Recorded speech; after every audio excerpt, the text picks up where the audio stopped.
થરાદ જિલ્લાની કેટલાક ગામોમાં હજુ પણ ચોમાસાના વરસાદી પાણી ભરાઈ રહેતા ખેડૂતોએ જિલ્લા કલેક્ટર કચેરીએ ધામા નાખ્યા છે। થરાદના નાગલા ખાનપુર ડોડ ગામે હજુ પણ વરસાદી પાણી ભરાયા છે। નાગલા ખાનપુર ગામે 800 એકર જમીનમાં વરસાદી પાણી છે, તેમજ ગામમાં જવાના રસ્તા પર પણ પાણી છે, તો બીજી તરફ ડોડ ગામે 300 હેક્ટર જમીનમાં વરસાદી પાણી ભરાઈ રહ્યા છે। આમ અતિવૃષ્ટિનો ભોગ હજુ પણ ખેડૂતો બની રહ્યા છે, ત્યારે સિંચાઈ વિભાગ ત્વરિત પાણી નિકાલની કામગીરી કરે તેવી માંગ સાથે ખેડૂતોએ કલેક્ટરને આવેદનપત્ર પાઠવ્યું છે। રજૂઆત સાંભળી અને સરકારશ્રીએ પાણી નિકાલની જે કામગીરી ગોઠવી હતી, પરંતુ ગઈકાલે ખેડૂતોનું કહેવું એમ છે કે વચ્ચે કેનાલ તૂટી ગઈ છે।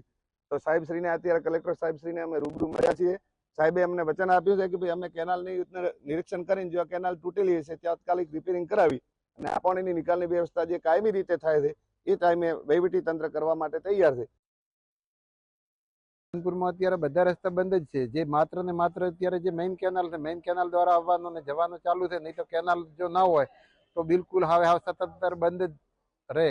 પાણીના નિકાલ માટે જે માલસણ બ્રાન્ચ કેનાલમાં ચાલુ હતું એ બંધ કરાવેલ હતો, તો એ બાબતને લઈને અમે આજે બધા રજૂઆત કરવા આવ્યા હતા। એટલે સાહેબે એ ધારણા આપી છે કે અમે યોગ્ય જે છે એને તપાસ કરીને આપણે તાત્કાલિક પાણી નિકાલનું કામ ચાલુ કરાવડાવીશું।